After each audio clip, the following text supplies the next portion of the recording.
Welcome into the Sporting Pod. Along with Mauricio Ruiz, I'm Cole Pepper.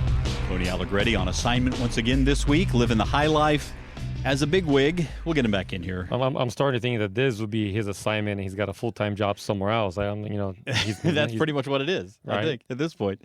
Coming up today on the pod, the U.S. Open Cup results from this week. Wow, we had some games, and what they tell us about the way that the rest of the tournament will play out. Plus, we now know the Premier League matchup coming to Jacksonville this summer, and one more USL Super League team's identity is revealed. Before we get started, I want to invite you to join us on some watch parties coming up. It's the summer of soccer coming up here in the United States, and so we want to invite you to join us first for the Women's Champions League final, Barcelona against Lyon. Saturday, May the 25th, a noon kickoff will be at Colhane's Irish Pub in Tinseltown. It is free to join us, but we would appreciate you RSVPing. Just go to sportingjacks.com and go into the events tab to make sure that you register for that one. As for the Champions League watch party as well, Real Madrid against Dortmund. And June 1st, both Island Wing locations will be in both locations. Well, we'll be in one of them and then the other one, both at the same time. We'll have a split squad. We will not be at first half in one and then second half. Not going to be doing that no, one, no, and I'm not enough time between the two locations to get I decided against cloning myself for that one. It's a good choice. Southside and Bartram Market, Island Wing locations, 3 o'clock kickoff. And again, reserve your spot at sportingjacks.com. More of the watch parties for the Summer of Soccer coming up in the near future as well. Well, and I know this is not a Champions League podcast right now. We have some other topics to kind of get around, specifically around the U.S. Open Cup and some crazy games there. But man, that Real Madrid-Dortmund game yesterday, everyone thought within, it's going to be a German final between Bayern Munich and Dortmund. Neither one of them had a good, domestic league, so this is going to be their kind of coming out. But Real Madrid, just what they do, 89th minute, lose the 1-0 at home, get the equalizer, and then in the 93rd or 94th minute, they win it. It's controversial, but that's just what they do. They keep doing it over and over. Well, it's funny because Bayern had Bayer Leverkusen this year had a bunch of those as well in the Bundesliga, allowed them to win the league. It was kind of going around in Germany, but this time going against a German team with Real Madrid getting the deal done. All right, let's talk about the U.S. Open Cup. We're on to the round of 16 now after the action over the last couple of days. 6 MLS teams remain, 9 USL Championship teams remain, and 1 MLS Next Pro side remain. I initially wanted to talk about the Detroit City matchup because Detroit City, who has been, to me, the surprise story of the USL Championship this year, 3-3 after extra time against Houston Dynamo of MLS, and they win 10-9 with a goalie delivering the winning PK in the shootout. We could talk about this one, but that wasn't even the craziest game of the week. Yeah, it really wasn't, but you're right. I mean, if you just kind of highlight on that one, Detroit, I watched the first 35 minutes of that game. Detroit just looked like they're out of it completely, right? And the cool thing about U.S. Open Cup, whether you think it's cool or not, but you can kind of just keep clicking and go to different games because they kind of have all of them right there on their stream. So a little bit of a fall because then you don't focus on one game. You kind of keep moving around. But Detroit City, to me, they looked like they were out of it. Houston was a superior team at that moment. And then later on, I'm like, hang on, they won that game? And they went to PKs and it was 10-9? And that was enough. But you're right. There's another game last night that I just saw, I think, took over from a surprise standpoint. And that is the Tampa Bay Rowdies and Birmingham Legion, Tampa Bay at home at Al Lang Stadium. All right, let me just try to sort of sum up this game as best I can here. Tampa jumps out to an early 1-0 lead on a Damian Rivera goal, 25th minute. Then Cal Jennings goes crazy for about an hour's worth of gameplay. Goals in the 33rd minute, 6 minutes into stoppage time of the first half, and then the 79th minute. And here we are, 79th minute. It's 4-0 Tampa Bay. The Rowdies are moving on. Done. But then Birmingham wakes up. Enzo Martinez in the 82nd. Kobe Hernandez-Foster in the 89th. Tyler Pasher scores twice in stoppage time, including a PK within 3 minutes apart, forcing extra time, 4-4, and then 4-4, Manuel Arteaga scores twice in extra time to give Tampa Bay a 6-4 win. Arteaga also got a red card, by the way, at the end of the match. This game had everything. I mean, literally everything you would possibly want except for a goalie scoring a goal as the Detroit City gets As we've mad. seen that before. Yeah. I mean, that probably from scoring their first goal on the 82nd minute, Enzo Martinez, to scoring their fourth goal to tie it up in extra time. I mean, probably like a 12-minute kind of period. 14 minutes apart. Yeah. But that must be a record. Score 4 goals in 14 minutes at the end of the game. Yeah. Right? Yeah. Sometimes I think you've seen games kind of be ended with teams just falling asleep at the beginning or not waking up to the game. Or a big mismatch, a team that has injuries. But this was after being down 4-0. Unbelievable. What a game. I mean, that's why you love Open Cup, right? Because I would imagine there's some younger players playing, some academy players, because they have domestic league to kind of to worry about. Birmingham probably traveled. I mean, they did play a lot of veterans, but maybe they played a couple young players that made some mistakes. And Tampa Bay, they took the foot off the gas. They're 4-0 up. 10 minutes left in the game. Let's play some young people. Let's take all of our guns out, and all of a sudden, don't do it. Don't leave the stadium too soon, right? As they say. Don't leave the door open. There were some cup sets as well. We should mention always.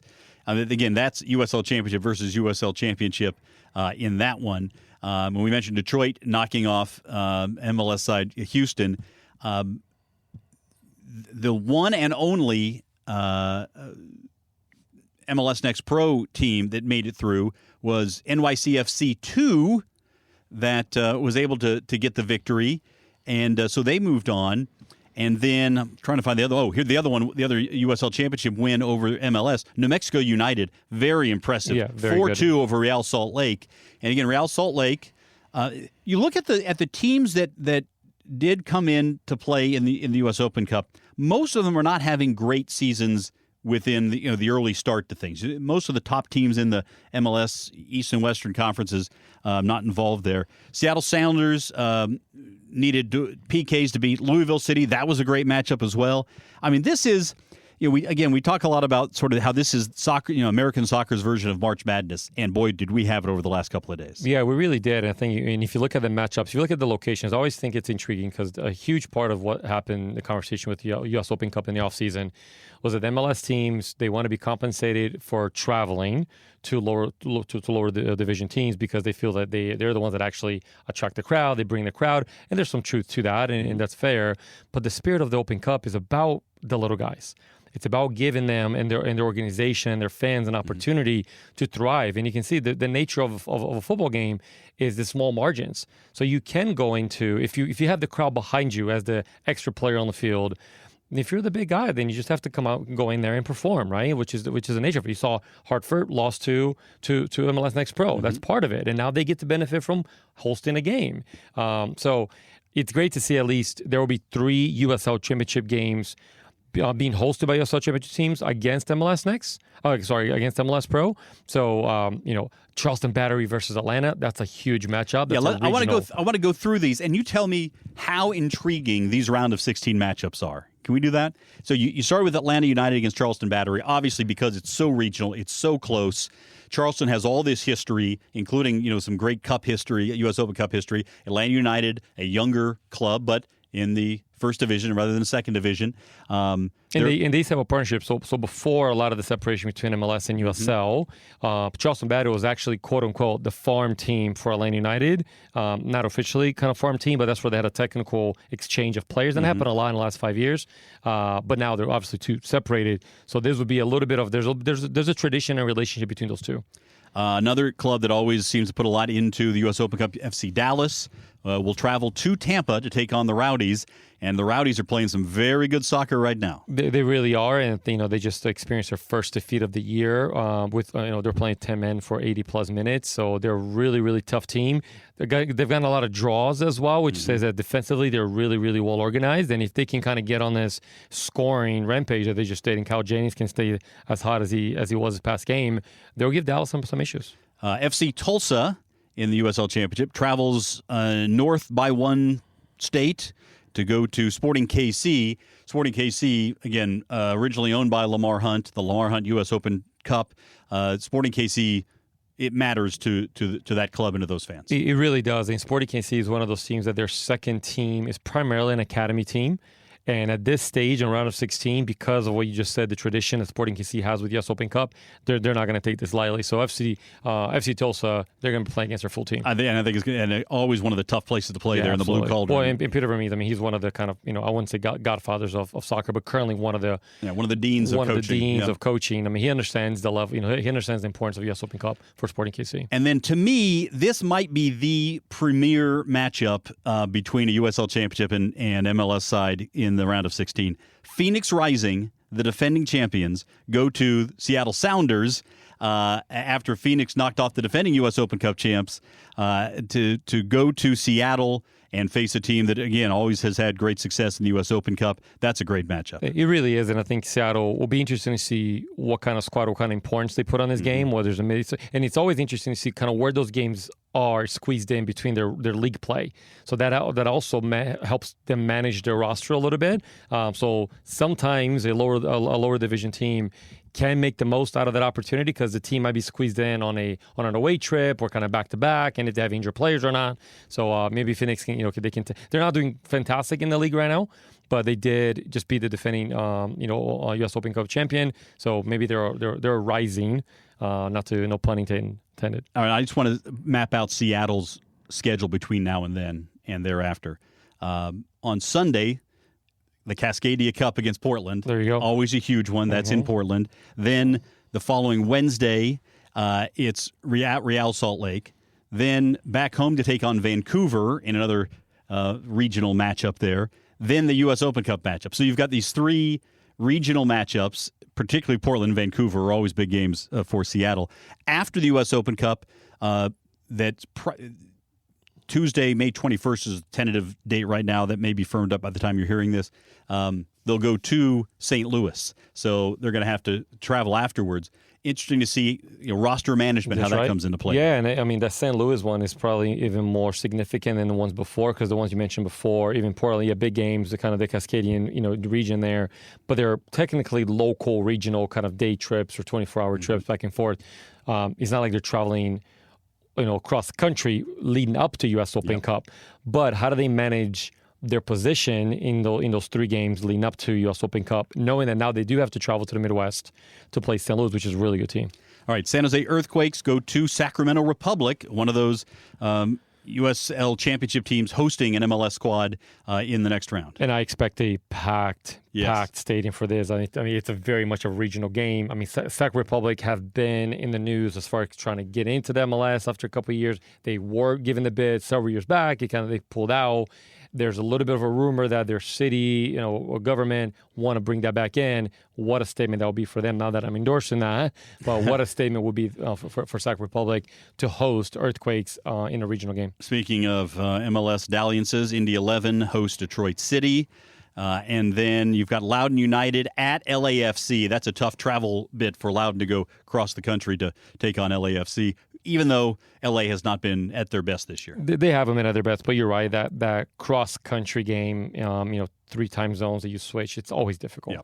And then New Mexico United on the road at NYCFC. Again, another cross-country trip, and the last remaining MLS Next Pro squad in the field of 16. Yeah, and it will be interesting to see. I've looked at this NYCFC 2 team. They do have some players that are dual rostered, and you can do that slightly. They'll probably bring those players down to play in this game. I would imagine. All right, we want to remind you to join as a member of Sporting Jacks. Just go to sportingjacks.com. It's absolutely free. You get discounts on Sporting Jacks official club merchandise, invitations to exclusive insider events, automatic chances to win special prizes and experiences. Plus, you get the Sporting Jacks monthly email newsletter. You can also place a deposit on season tickets and receive first access to seats and a special limited edition Sporting Jacks founding member pin. Just go to sportingjacks.com. Last week we talked about, was it last week or 2 weeks ago, we talked about the impact of the American model, or just the American impact on the game of soccer globally.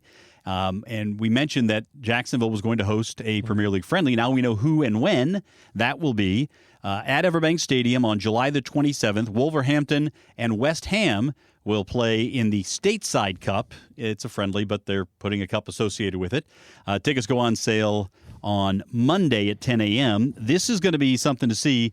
Mid-table teams, a couple of mid-table teams, but obviously both have some deep history, and it'll be the first time in Jacksonville a Premier League side has played since we saw Fulham play years ago to debut the big scoreboards. That's right. Yeah, Carrie Underwood. Yeah, Carrie Underwood. Yeah, that's what you remember about it. That's what I remember. I don't remember that game, but I remember Carrie Underwood. Yes. So the first time it'll be a Premier League team in Jacksonville. That's going to be cool to see these two Premier League sides to go at it, and just kind of to see how they interact with each other. I'm assuming there'll be some training sessions that we might be able to peek in on that week as well. That's going to be cool. Yeah, absolutely. And I think if you look at the time here, July 27th, that's late summer. Yeah. So that's really close to the start of the league. Mm-hmm. So by the time that they play, they'll be playing a lot of their top players, obviously, injury preventing. But typically when you get these games in the beginning of the summer, you get a lot of the young academy players, which is great to see too because it's a high level. But leading to the end of the summer, these two teams will play at least 45 minutes with their top dogs because this will be almost probably the last real live game before the start of the Premier League. And they'll go back over afterwards. There's also a couple of games as part of this. One in Tampa and the other one, I think, in Annapolis, Maryland.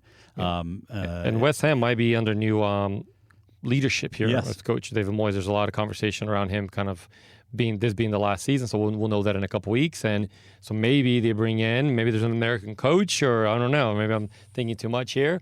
But it'll be interesting to see kind of who's leading the charge. I think the Moyes departure has already been announced, so I think that is a done deal, isn't it? So that'll certainly be intriguing from a deep dive Premier League fan standpoint. Final thing I want to talk about here on the podcast is the Super League and the progress toward the kickoff in August. The Dallas Super League team has announced their brand and club identity. It's the Dallas Trinity FC. They have a maroon and gold color scheme and a sort of Art Deco-looking Pegasus as part of their oblong, oval-shaped crest, and Trinity from the Trinity River in Texas. This means, Mauricio, that we have just one USL Super League club that has not announced their brand at this point, and that is the team in the Washington area. Whether that's Loudoun United Women or whether that's going to be something else remains to be seen. But the other 7 of the 8 teams who are beginning play here in August have now all announced: Brooklyn FC, Carolina Ascent, Dallas Trinity, Fort Lauderdale United, Lexington SC, Spokane Zephyr, and Tampa Bay Sun, all set to kick it off in August. Yeah, and I like this. I know we did a segment on the Sporting Report on kind of judging logos and things of that sort, and I think this could come back. But I really love it. I mean, I don't know what Dallas Trinity is, so I had to kind of look into it. That's why we found the Trinity River. So this is really meaningful to their community, which is really what logos and team names should look like, right? Sporting Jacks. A lot of people outside of Jacksonville may not understand the JAX the way that we inherit the JAX, and it's the kind of sporting concept of giving everybody a chance to lift in every voice. It's very specific and kind of to us, where Dallas Trinity is kind of really unique to them as well. I love the color. I think it has a little bit of Detroit City, a little bit of that kind of to it, right? Yeah. So maybe if Detroit City ever kind of put a women's team as well, there'd be a little bit of rivalry there. But this is really neat, and it's just really cool to witness not just teams forming, but an entire league forming. And that's kind of what we're witnessing right now. It's really unique, like in our timeline, to see that. And then, we got one more. Loudoun United is the parent owner of the DC Super League team. So it'll be interesting to see if they now branch off and kind of create their own identity, or they just kind of keep it underneath one umbrella. Yeah, that, again, as we've talked about, you have some clubs that are starting to take the lead of what Sporting Jacks did and go with one brand for 2 clubs, but some are going 2 and 2, and some are not associated with the men's club, so they go out on their own and do their own thing, and so that's all developing as the Super League kickoff approaches. I can't tell you what it is, but I can tell you that next week on the pod we will have at least one, maybe more, but at least one bit of fresh, big news to share with you, and I'm excited about that. And I think we're going to have some fresh, new, exciting bits of news to come out here over the summer. We've talked about it's going to be a big summer for soccer in Jacksonville, so we appreciate you joining us here on the Sporting Pod. If you have a question or comment or a topic you'd like to hear us discuss, or a good way to get Tony back in the studio, just send it to thesportingpod@sportingjacks.com. # let Tony go. Free Tony. Hashtag Free Tony. For Mauricio Ruiz and the erstwhile Tony Allegretti, I'm Cole Pepper. Thanks so much for listening to The Sporting Pod.